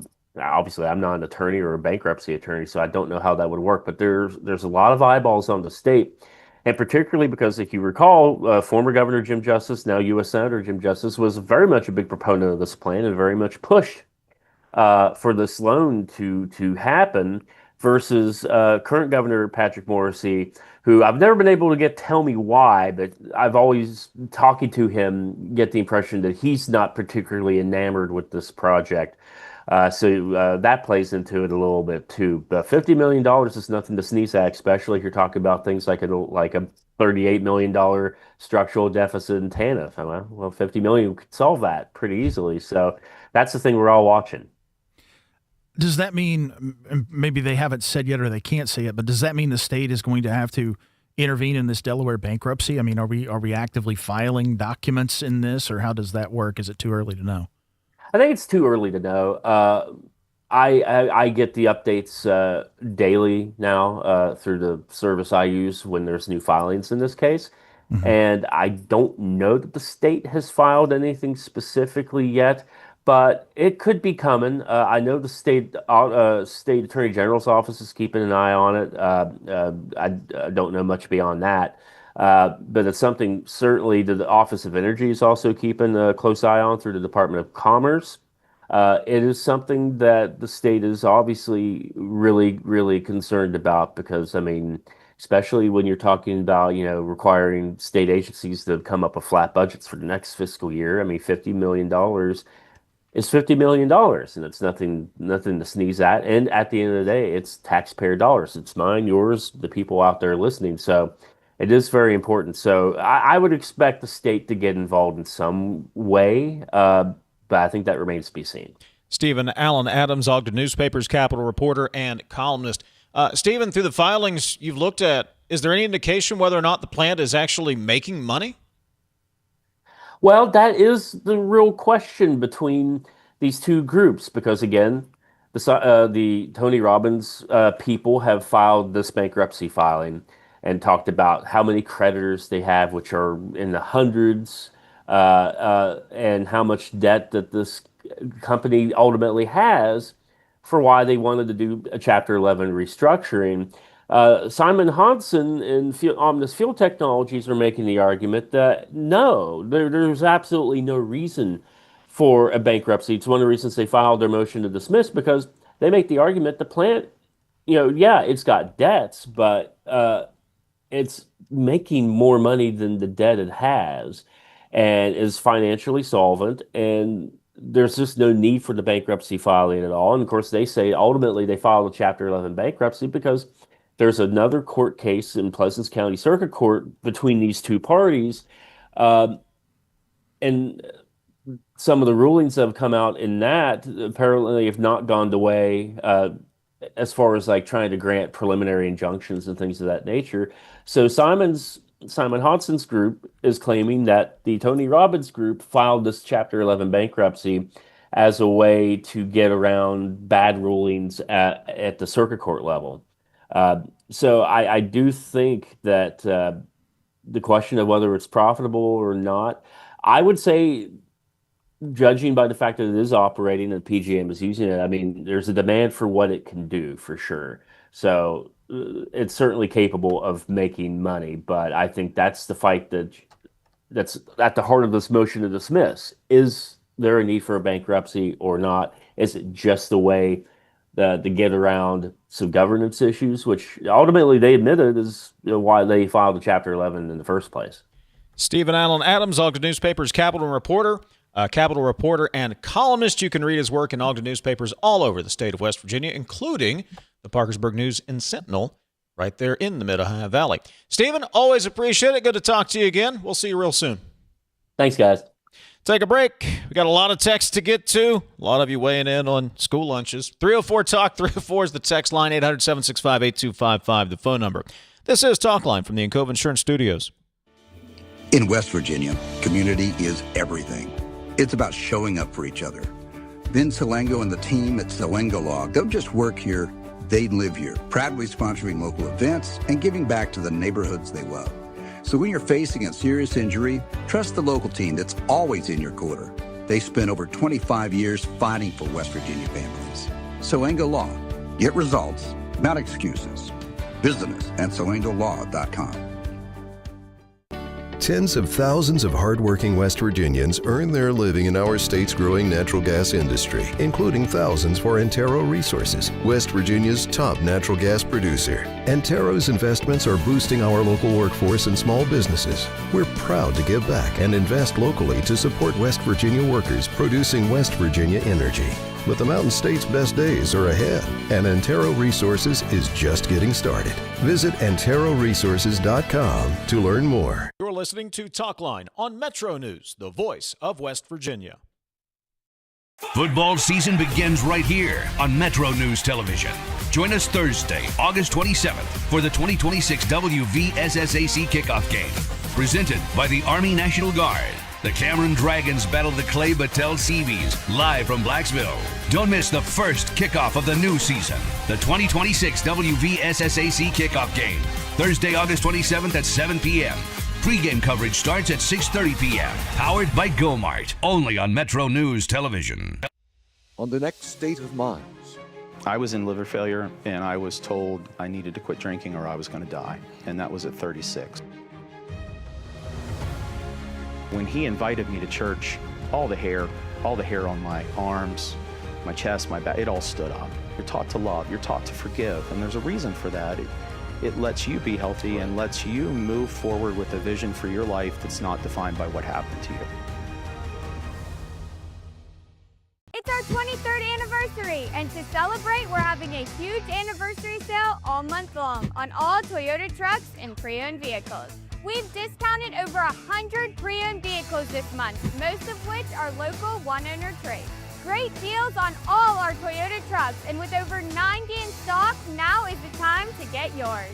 From our family to yours, we want to thank you for all the support over 23 years. Dan Cava, Toyota World in Fairmont. Shop the world. A lot of patients come here without much hope, and I think we can give them hope. We offer a full spectrum of interventions suitable for every kind of person that walks through our door. We do absolutely everything we can to help you achieve your family building goals. It's our 23rd anniversary, and to celebrate, we're having a huge anniversary sale all month long on all Toyota trucks and pre-owned vehicles. Thank you for 23 years, Dan Cava, Toyota World in Fairmont. Shop the world.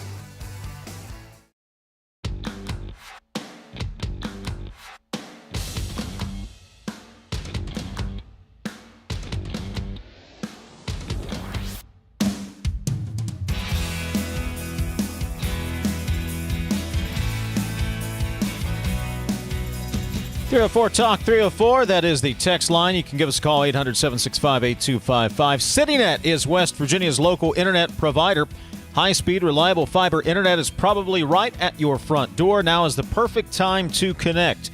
Local customer support you can trust, perfect for working from home, streaming, gaming, or actually running a business. Fast, reliable fiber internet built for everyday life. When it's high-speed internet you need, citynet.net connects, protects, and perfects. 304 304. Gentlemen, the great kitchen professionals of Raleigh County Schools prepare homemade pepperoni rolls and stromboli on a regular schedule throughout the school year. We do it right in southern West Virginia. And yes, they are the best, says the texter. In PKB, that'd be Parkersburg, JR's pepperoni rolls forever. Heart emoji, heart emoji, heart emoji. 304 Talk 304, the text line. You know, TJ, what we should really do, I mean, we are thorough. We like to be accurate, right? Yeah. We should probably investigate all of these claims and sample all of these pepperoni rolls from around the state. And stromboli, don't want to leave out stromboli, to make a true determination on where the best one is. I think this is a worthy use of our resources. I mean, if someone wants to put the aforementioned food in front of me and would like an evaluation, a rating, I can pull a Portnoy. I mean, I can give it like a, Do the Barstool deal. It's good. Flavor. I give it an 8.3. 8.3. I can do that. 304 Talk 304. This is a good conversation, says the texter, talking about the conversation there, Steve Adams. Hey, very quickly, we're going to talk to Tonya J. Powers in just a moment. Couple of thoughts there, TJ. One, my mind goes back. Things are a lot different than they were 3 years ago. I mean, you can see the demand for power. So part of me wonders, had that power plant actually been demolished, could there have been the opportunity for new development, something else to be built there moving on in the future? But also, here we are 3 years later, the demand, it seems to me, it would almost be a no-brainer to keep that plant up and running and burning coal and producing as much power as you could get out of it. I get outside looking in, that seems to make common sense, but what am I missing? Am I missing something? Nothing. PJM is capped short. Auction clearing prices for capacity in the PJM market have went sky high. I mean, we spent about $2 billion a few years back. Now we spent $16 billion. They need capacity. Stephen said the plant is running. It's obviously meeting the clearing price. Maybe that's the change of heart. I think it's got a future, though, Dave, and I'll tell you why. They're not filing Chapter 7 to close this thing down. They're filing Chapter 11 to restructure it. That tells me it has a viable path forward. This is Talkline on Metro News, the voice of West Virginia. It's 11:30. Let's get a news update from the Metro News anchor desk. Find out what's happening all across the great state of West Virginia. Today's Metro News television forecast is brought to you by Salango Law. Get results, not excuses. Hey, welcome in. Gotcha. Your latest forecast on a Monday. The main thinking will be areas of fog, the potential biggest impact for today. Also a slight chance of some showers early in the day near some of the high elevation areas too. So any rain will be quite localized, and most of us are favored to be dry today. With the main concerns being fog in the morning and then mostly sunny skies in the afternoon, watching a cold front and some slight chances of rain and thunder around Thursday. Fly-saver forecast, it starts at home. Chicago, near 76 today. Washington, D.C., sunny 85. Over in Myrtle Beach, near 87. Chance of a shower and storm in areas of the Carolinas today. From Panhandle to Panhandle, low to mid-70s. Quiet weather for the northern Panhandle today with a good amount of sunshine. Relatively cooler up there, especially in some of the higher elevations with highs in the 60s. For the eastern Panhandle, we have upper 70s to low 80s for highs today. We'll call it near 80. Dry. Be mindful of some patchy, dense fog in some areas to start the day, too.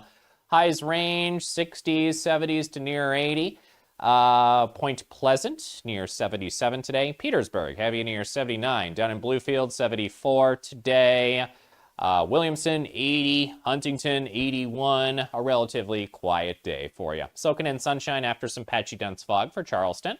So always be mindful as you're driving around if you run into some low visibility. 78 for your high today. Mostly clear, 56 overnight. Wednesday night, a slight chance of a shower and storm. Thursday night, about a 30% chance of showers and storms. Highs near 86, lows near 86 middle of the week. And then Friday, Saturday, Sunday, end of the week and the weekend. Favored to be primarily dry with some warmer temps. Have us near 86 back there on Saturday, near 88 or so, and partly cloudy skies to wrap up the weekend on Sunday. This is Ben Salango with Salango Law. Salango Law has earned a reputation for getting excellent results for our clients. With decades of experience handling thousands of cases, we know what it takes to deliver. Proudly voted Best in the Valley for 3 consecutive years by readers of the Charleston Gazette-Mail, Salango Law is deeply committed to giving back by investing in our community. From supporting local programs to making our region a better place to live, Salango Law is proud to be your trusted legal and community partner. Check us out at salangolaw.com. On the next State of Minds.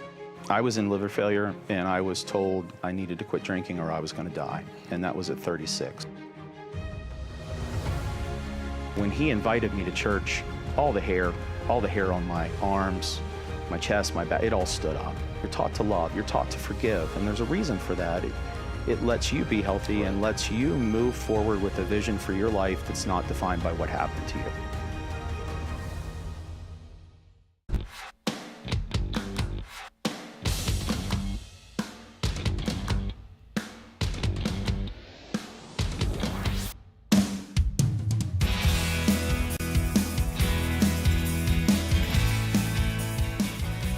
MetroNews Talkline from the Cove Insurance Studios. High school football kicks off this week. We'll get the season started with the WVSSAC Kickoff Classic presented by the Army National Guard. Cameron at Clay Battelle.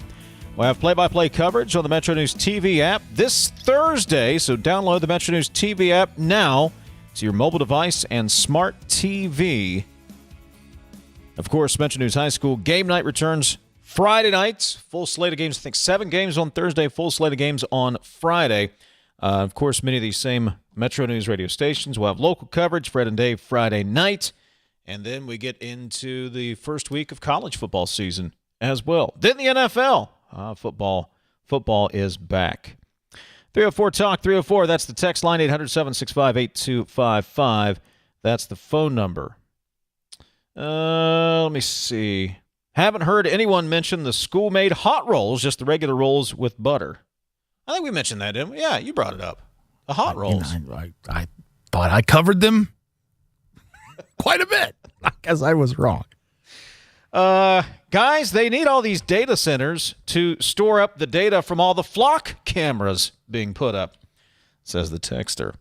Good segue into our next guest, Fox News Radio's Tonya J. Powers. If you live over in the Ohio Valley, chances are you've seen the commercials in the last, I'd say week to 10 days is when they started popping up. The candidates for governor, Amy Acton and Vivek Ramaswamy, each trying to paint the other as the one who's going to put a data center in your backyard. Last week, we talked about Governor Shapiro's executive order in Pennsylvania dealing with data centers. Data centers and flock cameras look like they're going to have an impact on the midterm elections. Let's bring Fox News Radio's Tonya J. Powers into the conversation. Tonya, have these politicians figured out how to navigate this quagmire of data centers, AI, flock cameras, and all the above? Yeah, it is kind of flock cameras and data centers are two totally different things, but they've kind of been put under the same umbrella of big tech and AI. It's moved very quickly, and it doesn't seem to be slowing down much. I mean, some folks are putting the brakes on it a little bit, at least installing some guidelines that, data centers are going to have to comply with. You mentioned Governor Shapiro of Pennsylvania, a Democrat who rolled out that executive order last week, putting some guidelines in place for data centers a little more than a year after he talked about Amazon's, $20 billion data center investment. On the flip side of that, we've also seen the same thing in Texas. Governor Greg Abbott, who is a Republican, less than a year ago was talking about Google's $40 billion investment that would make Texas the epicenter of AI development. Now he has changed his tune a little bit. He is advocating for new standards on water use and electricity on data centers, as well as calling to end some of the tax incentives that they were giving them. So, yeah, we are seeing some of the politicians that have kind of walked back some of their earlier stances on this after, what's been a pretty big public backlash. Morning, Tonya J. Are we seeing any politician going the opposite route and maybe taking a second to speak truth to uneducated here about what data centers do in our economy, how much people actually use them, whether they realize it or not, and what the world would be like if they didn't exist? I don't know. I'm sure there's been somebody that has said, no, we're staying by it. I mean, I know there have been some municipalities that have said, especially when it comes to flock cameras, that not only are they not going to get rid of theirs, they're leaning into it and putting more of them out. Again, like I said, these are two separate things, but they are kind of both becoming big political issues as far as big tech and AI and surveillance and things like that go. The data center stuff, I mean, we've seen tons of places that have kind of said, okay, wait a minute, we're going to have to put some guardrails around this. A lot of these things were built. Some people, some of these were built kind of with like non-disclosure sort of things in place, where there wasn't a whole lot made public ahead of time. That's one of the things that Shapiro was talking about last week in his executive order, that he's not going to allow these companies to do this anymore. Matter of fact, he said basically, if you don't get the local buy-in from the community where you want to put this thing, then no, that this is a hard pass. So it seems to be giving the people in these communities a little bit more, transparency, I guess, in some places to what's going on. There are also obviously concerns, like you mentioned, electricity, water use, things like that. Some of the things I've been reading on social media about people who are concerned that a data center has been built next to their property or near their property, and now they're afraid they're not going to be able to sell their home because in their opinion, who's going to want to buy next to a data center? That's the thing that's concerning a lot of people is their resale value of their housing. We've talked today here on the show, Tonya J. Powers, Fox News Radio, joining us about cost of living, affordability, now throw data centers, big tech into that. What kind of impact could that have on who ends up with control of the House and even maybe the Senate? It could have a lot of effect on it. I mean, obviously, the affordability thing is probably one of the biggest driving factors in the enthusiasm to go to the polls and cast ballots in the midterms. We have seen, so far, the Democrats have kind of had they've been the ones that have sort of gotten the voter anger and said, look, the Republicans pushing this stuff has been these are the people who have been responsible for putting these data centers near you, which, again, this is a political thing. These are folks running for election or re-election in some cases. It's not surprising that that's part of their messaging. The other part of that is we've got the Trump administration that has pushed for AI development. This is kind of it's a needle to thread for Republicans in some areas who are having to say, wait a minute, everybody who's voting for me or I'm trying to get to vote for me is not necessarily all in on this full steam ahead AI thing. They're concerned that AI may take their job. They're concerned about data centers in their neighborhoods. It would be a difficult thing to sort of like straddle that line. How do you not get in the bad graces of the Trump administration, but also how do you get the voters to say, okay, you're at least listening to me and my concerns? It would seem, too, that voters, I would think, wouldn't be so naive in that despite what a Democrat says, despite what a Republican says to get by this next election, I don't see any political messaging actually affecting the market and the demand for these data centers, AI, or anything else. I mean, they're going to get built one way or the other. Maybe I'm the naive one. I don't know. I mean, I don't know that anybody believes any politician's messages now at all, ever, to be honest. That's a whole different thing. But I mean, as far as the messaging goes, that seems to be what because of some of that we're seeing. As far as I think there's an interesting example with the flock cameras. You have a lot of stuff, like I said, a lot of people have been. There's been a lot of pushback on that as well. There have been. There's 3 House Republicans led by Tim Burchett of Tennessee who introduced a bill last month to prohibit the federal government from purchasing flock cameras or similar technology. You also have Senator Bernie Sanders, who is definitely not a Republican, saying on social media, Flock has installed nearly 100,000 cameras across America to track your every movement, stop AI mass surveillance, stop Flock. When you've got Bernie Sanders and Tim Burchett on the same side of an issue, that is, these truly are the last days because that does not happen a lot. And I think it's very interesting to watch this through a political lens to see, okay, well, this doesn't seem to be a straight up red or blue or left or right issue. Fox News Radio's Tonya J. Powers. Tonya, always appreciate it. Thanks for stopping by. Sure. Thank you. You're welcome. Thank you. 800-765-TALKS, the phone number. 304-TALK. 304 is the text line. I want to get this text in, and time is of the essence here, TJ. But the texter asks, about 5 years ago, it was somewhat well known that utility companies did not want generation assets anymore. Now they all want them back. Is this solely because of AI demand, Mr. Meadows? Yeah, so utilities like investments that are regulated. That's their model. If it's unregulated, they don't want to be in it. And many states had started to deregulate generation. Ohio is a great example. Utilities could no longer own generation in the state of Ohio. So a lot of investment was moving toward wires, transmission especially. Now the game has changed. And frankly, what you're seeing is with this uptick, you're still not seeing enough people come in and build fast enough. So many of the utilities that got out of the game, West Virginia never did, have started to say, well, let's regulate power plants again. Let's get back in. So it's capital flowing where it can get a return. And the industry is one that is regulated and used to a regulated return, and that's where it seeks to put its capital, albeit at a much lower return than what it could get, in my opinion, being invested in merchant operations. But that's the way the game works, and so that's why you're seeing money flow where it flows. 304 Talk 304. That's the text line, 800-765-8255. The phone number. Back to the Encova Insurance Studios in a moment.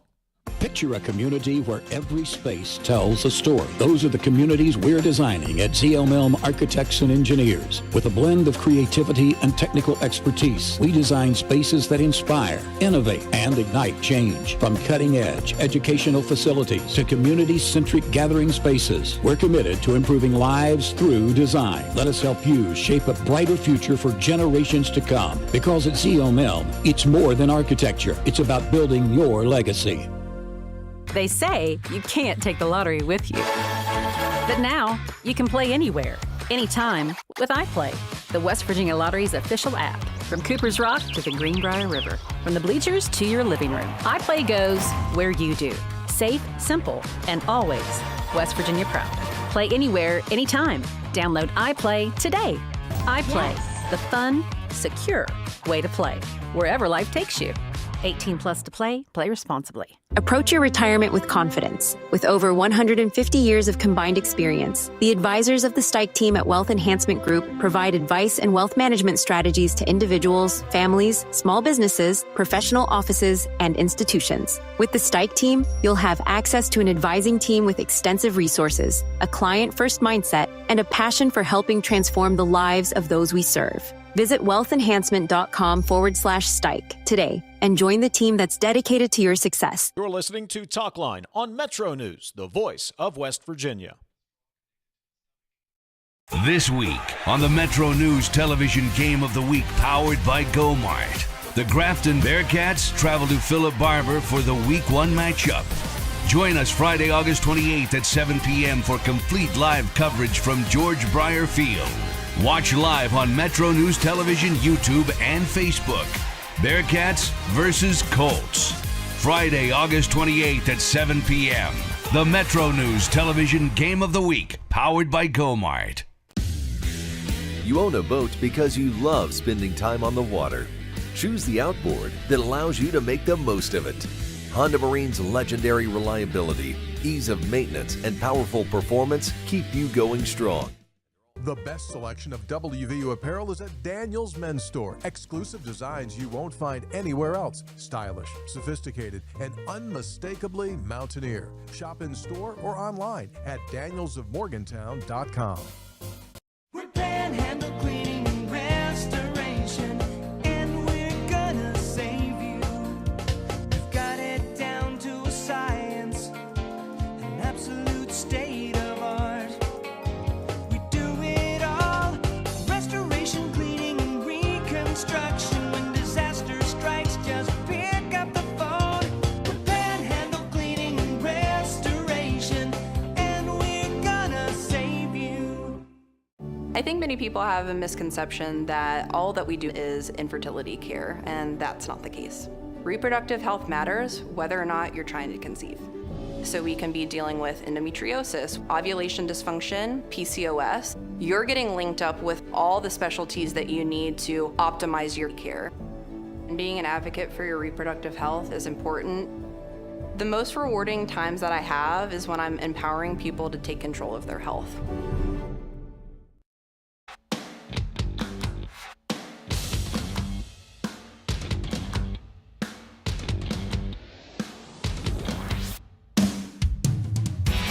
Metro News Talkline is presented by Encova Insurance, encircling you with coverage to protect what you care about most. Visit Encova.com to learn more. Celebrate the Mountain State with the West Virginia Lottery's Mountain State Money Second Chance. Play Daily 3, Daily 4, or Cash 25 in-store or online for your chance to win. 40 winners will each take home $500. Visit WVLottery.com for details. 18 plus to play. Please play responsibly. Over the weekend, The life and legacy of Willie Akers was honored in Logan, where his wake and funeral were held on Saturday. Dave Allen of 580 Live on WCHS before the show and Metro News Midday after the show was among those who attended. He joins us in the studios in Charleston. Good morning, Dave. Good morning, Northern Dave. How are we? I'm well, Southern Dave. A lot of people turnout kind of set the scene for us Saturday as Willie Akers was honored and laid to rest.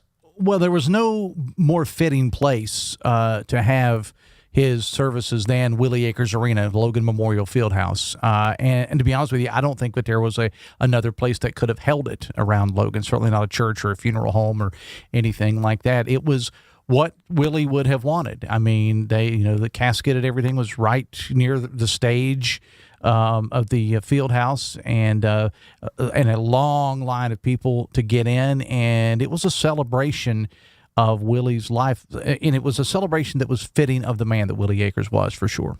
Why do you think that Willie stayed in Logan? I think he could have gone a lot of places, done a lot of things. Mm-hmm. He chose not to do that. Why he had several opportunities, I am told, to go various places around the country and within the state to larger institutions. But he just loved Logan and southern West Virginia. He was from Mullins, in Wyoming County, and he married a Logan girl. And, Wilma Zigman, who was a longtime superintendent of schools in Logan County and also was a teacher and a coach, referred to it as the Logan way. It's just the Logan way, and it really has nothing to do with athletics. It's just it's an area that kind of adopts you. And I did a little Facebook post about it over the weekend. You're kind of born with a chip on your shoulder anyway because of the jokes about Southern West Virginia and so on and so forth. And he built a legacy. I mean, he really did. And it was brought up, and I guess I had just never thought about this. Willie Akers was 44 years old when he retired, and it just seems like he coached for so long. But he was 44 when he retired. From coaching. Yeah. He remained active. He was on the county commission. He kept his job with the Board of Education, but he retired. And there was an interesting thing that I had completely forgotten about. In the mid-1980s, there was a big controversy. When Willie retired, they hired a guy named Rick Cook to come in to coach. Mm-hmm. And there were allegations that there was a beating involving a student. And so, long story short, Rick Cook and his staff got fired before the season started. Well, it left Logan without a coach for what would have been the 84-85 school term. Willie came back, but he said, I'll only come back if Chapmanville legend Danny Godby will come with me. So they were actually co-coaches for one season until they eventually hired former WVU great Vic Herbert to come and coach the Wildcats. But they were actually co-coaches for a season, Danny Godby, Willie Akers, two certainly Logan County athletic legend. Danny, of course, played for the Cardinals in the Major League Baseball. But he never left, and even after he retired, he had opportunities to go other places. But he lived in West Logan in Mitchell Heights, the community of Mitchell Heights. Unfortunately, these types of events also turn into reunions of sort. Yeah, run into a lot of familiar faces. Yeah, I mean, it would be hard-pressed to find anybody that wasn't there. And so many of his former players came, and that was the thing about it, and went up to his wife, Linda, and his kids and grandkids and said, you don't know what Coach Akers meant to me. And I overheard some of those conversations. A lot of that had absolutely nothing to do with basketball whatsoever. Mm-hmm. They talked about Willie the man, and the thing about Willie Akers is that was always my experience with him is Willie didn't care if you were an assistant coach or you were the custodian at the school. He was your friend, and he made everybody. And he wasn't one of those coaches, and we've all seen him, that if you're not a jock, they didn't really care about you. Willie cared about the kid that didn't do anything. I mean, he cared about the fans and just the average kids, not just the basketball superstars. And he was a great man. Senator Justice was in attendance. I don't want to start name dropping because it may leave somebody out. Former Governor Earl Ray Tomlin, I talked to he and former First Lady Joanne Tomlin. They were entering the building just about the time I had stepped outside, and they did a tribute to him on the radio station in Logan. My wife and I were driving down. We listened to that, and Senator Manchin was on the show. He and Gail were out of town and weren't able to attend in person, but they did do something on the radio show on Mark Hatcher's on Coach Hatcher's show, which I thought was. I thought it was very fitting. I didn't know Willie Akers other than by reputation. Growing up in West Virginia, especially Southern West Virginia, you knew him by reputation. But the more I learn about him and hear people like you who did know him, he was more than a basketball player, more than a basketball coach. He was just a great human being, and I think that's why he was able to extend his reach beyond the hardwood. I said before, Willie Akers would have been a great West Virginian if he never played basketball for WVU or Logan. He's just that guy. If he was making your burger at your local fast food place, he would have been that kind of guy because it's the kind of guy he was. He was awesome. He's Dave Allen, 580 WCHS 58 Live. Before this show, Metro News Midday. After this show, what are you guys doing this afternoon since you're here? Oh, we have a show today? Well, somebody might. Oh, okay. We're going to spend some time talking about highways in West Virginia. You know, in the last week or so, we have stories posted about it at WVMetroNews.com. There have been some horrific accidents in around the Charleston area around the I-64-77 split, so we're going to spend a little time talking about that. Attorney Steve New, who just got a huge settlement against the New York Times, is going to join us on the show today, and whatever else we can get into. I really thought you guys were going to have me on to talk about school lunches because I've been listening upstairs in my office, and I got stuff to say about school lunches. What's your go-to? I didn't eat lunch at school. I mean, with all due respect, you were one of those kids. No. Yeah. To be honest with you, with all due respect to my alma mater, the food at Logan High was horrible. Nobody ate it. I mean, literally, no one went. You either brought your lunch or you made the trip to Wendy's on the at the end of Middleburg Island. No, you could walk by the school cafe and there was no one in there. That's how bad it was. Love those ladies, but it was not good food. He's one of those. He's one of the preppy kids with his fancy Swiss cake rolls and oatmeal cream pies. Yeah, well, and actually, now I'm more of a sandwich eater. So I'm the guy that had like 5 sandwiches. I was taking every day. Me and Chris Lawrence. So he's Dave Allen. Catch him coming up in just a couple of minutes. Metro News Midday. Thanks, Dave. Appreciate it, buddy. Okay, see you. Back in a moment. Wrap things up. This is Talkline from the Encova Insurance Studios.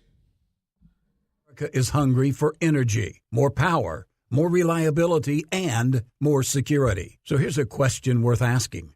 Why not coal? And why not now? West Virginia sits on one of the most abundant energy resources in the world. Generations of miners, proven infrastructure, and coal-fired power plants already delivering dependable, around-the-clock electricity. At a time when demand is surging and reliability matters more than ever, coal isn't a question mark, it's a solution. Today, there's robust support in West Virginia and Washington to strengthen American energy independence using the resources we already have. So again, we ask, why not coal? And why not now? Because when it comes to powering our homes, our hospitals, our economy, and new opportunities, West Virginia Coal is ready. A message from the Friends of Coal, powering America today and tomorrow.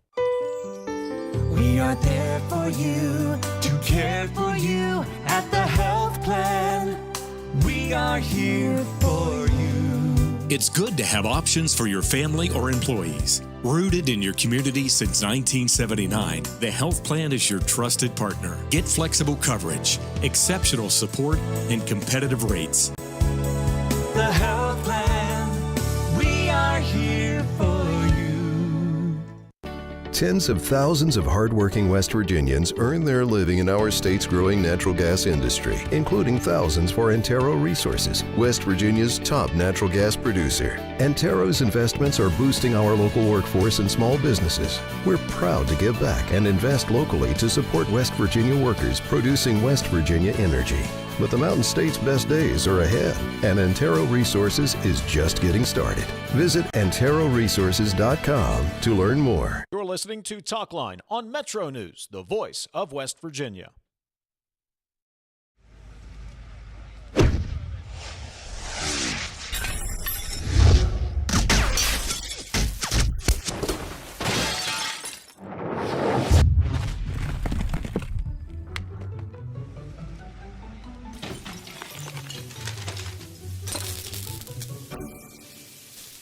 I'm Sean Kovich, Mountaineer Golf Coach. When disaster strikes your home, business, or golf game, call the restoration company the Mountaineers call. Panhandle Cleaning and Restoration. It's our 23rd anniversary, and to celebrate, we're having a huge anniversary sale all month long on all Toyota trucks and pre-owned vehicles. Thank you for 23 years, Dan Cava, Toyota World in Fairmont. Shop the world. At Daniels Men's Store, exceptional style begins with a curated selection and finishes with a flawless fit. When it's time to buy a suit, Daniels is here to make sure yours is one of a kind. Discover tailored suits you'll only find in store at Daniels. A lot of patients come here without much hope, and I think we can give them hope. We offer a full spectrum of interventions suitable for every kind of person that walks through our door. We do absolutely everything we can to help you achieve your family building goals.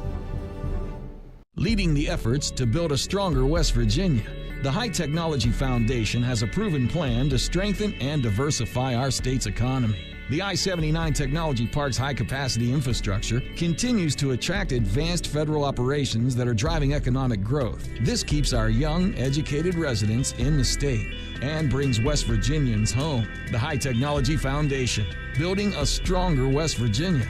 Learn more today at WVHTF.org. You own a boat because you love spending time on the water. Choose the outboard that allows you to make the most of it. Honda Marine's legendary reliability, ease of maintenance, and powerful performance keep you going strong. Football season begins right here on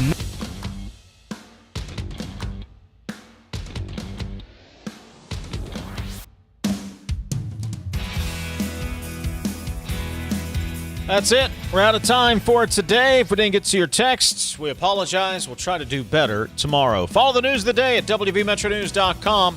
For the entire crew and TJ, I'm Dave. Talk to you tomorrow. This is Talkline on Metro News, the voice of West Virginia.